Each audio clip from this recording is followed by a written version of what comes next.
ওই যে দূরে যে বাড়িটা দেখতে পাচ্ছ, ওটাই হলো আমাদের বাড়ি, মানে আমার আব্বুর বাড়ি। ওই বাড়িটা আমার আব্বু অনেক কষ্ট করে বানিয়েছে আমাদের জন্য। আমাদের চোখের সামনে দেখেছি আমার আব্বু কতটা কষ্ট করেছে শুধুমাত্র এই বাড়িটা বানানোর জন্য, যাতে আমাদের মাথার উপর একটা নিরাপদ ছাদ থাকে তার জন্য। তবে তখন সেই সময় অনেকটা কষ্টের মধ্যে বাড়িটা বানিয়েছিল, তার জন্য বাড়ির সামনে কোনো পাঁচিল দেওয়া হয়নি।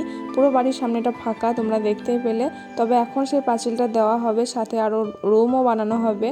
তো তার জন্য সেই কাজই এখন শুরু হবে। তার জন্য দেখো এখানে অনেক মাল নামানো হয়েছে, মানে ইট বালি সিমেন্ট এইসবের কথা বলছি। তবে এই বাড়িটা যেটা দেখলে, দূর থেকে দেখতে বাড়িটা যেরকম সুন্দর লাগছে, বাড়িটার উপর অনেক পরিশ্রমও আছে আমার আব্বার। একটা বাড়ি বানাতে কতটা কষ্ট হয় শুধুমাত্র মধ্যবিত্ত পরিবারের মানুষেরাই জানবে ভালোভাবে। এই বাড়িটা শুধু ইট বালি আর সিমেন্ট দিয়ে তৈরি নয়, এখানে মিশে আছে আমার আব্বুর রক্ত, ঘাম আর হাজারো ত্যাগের গল্প। নিজের ইচ্ছা, নিজের শখ, নিজের স্বপ্নগুলোকে পাশে রেখে দিনের পর দিন পরিশ্রম করেছে, শুধু যেন আমাদের মাথার উপর একটা নিরাপদ ছাদ থাকে।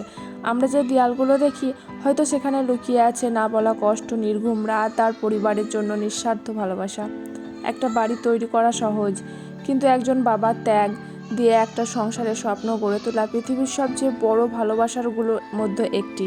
বাড়িটার দিকে তাকালে আমার শুধু একটা বাড়ি চোখে পড়ে না, চোখে পড়ে আমার আব্বুর জীবনে হাজারটা কষ্ট চোখের সামনে ভেসে ওঠে। কত রোদ, কত বৃষ্টি, কত ক্লান্তি, কত না বলা চিন্তা নিজের ভিতরে লুকিয়ে রেখেছে। হয়তো নতুন কাপড় কেনার ইচ্ছা ছিল নিজের জন্য, কিছু করার স্বপ্ন ছিল, কিছু মানে কি বলবো, কিন্তু সব কিছু চুপচাপ সরিয়ে রেখে শুধু ভেবেছে আমার সন্তানদের মাথার উপর একটা ছাদ থাকতে হবে। আজ আমরা যে ঘরে শান্তিতে থাকি, সেই শান্তির পিছনে রয়েছে আমার আব্বার অগণিত নির্ঘুম রাত লুকিয়ে আছে। এই বাড়িটার প্রতিটা ইট যেন আব্বুর কষ্টের গল্প বলে। মানুষ শুধু বাড়িটা দেখে, কিন্তু আমি দেখি তার ফাটা হাত, ক্লান্ত শরীর আর মুখে লুকানো দুশ্চিন্তা। একজন বাবা কখনো নিজের কষ্ট প্রকাশ করে না, শুধু চায় তার সন্তানদের মুখে হাসি থাকুক। তাই বাড়ি শুধু একটা বাড়ি নয়, এটা একজন বাবার নিঃস্বার্থ ভালোবাসার জীবন্ত প্রমাণ। কি বলো তোমরা? ঠিক বললাম তো? যাদের বাবা নেই তারাই একমাত্র জানে বাবা জিনিসটা কি। একটা বাড়ির মাথার উপর যেমন ছাদ থাকে, সেরকম যে ছায়া দেয়, বৃষ্টিতে না ভেজা থেকে মুক্ত করে, সেরকম বাবা যদি থাকে তাহলে তার বাবাও তার মাথার উপর ছাদ হয়ে থাকে, ছায়া দেয় তার সন্তানদেরকে সব সময়ের জন্য।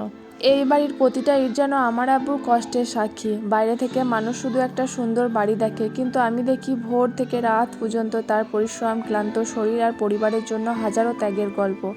একজন বাবা নিজের সুখের হিসাব রাখে না, শুধু চায় তার সন্তানরা ভালো থাকুক। এই বাড়িটা তেমনই, আব্বু নিজের স্বপ্নের চেয়ে আমাদের স্বপ্নগুলোকে বড় করে দেখার ফল।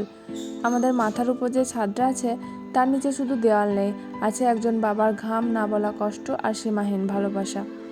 আব্বুর কষ্টের দাম কখনো টাকা দিয়ে মাপা যায় না, কারণ তিনি শুধু একটা বাড়ি তৈরি করে নাই, করেছে আমাদের জন্য নিরাপত্তা, শান্তি আর ভালোবাসার একটা পৃথিবী গড়ে তুলেছে।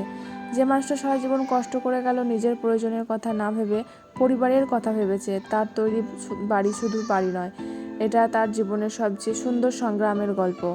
তবে এত সব কিছুর পরে আমাদের বাড়ির পাঁচিল দেওয়া ফাইনালি শুরু হয়ে গেছে, মানে বাড়ির কাজ শুরু হয়ে গেছে। সেটাও খুব তাড়াতাড়ি হয়ে যাবে আল্লাহর দোয়ায়, ইনশাল্লাহ।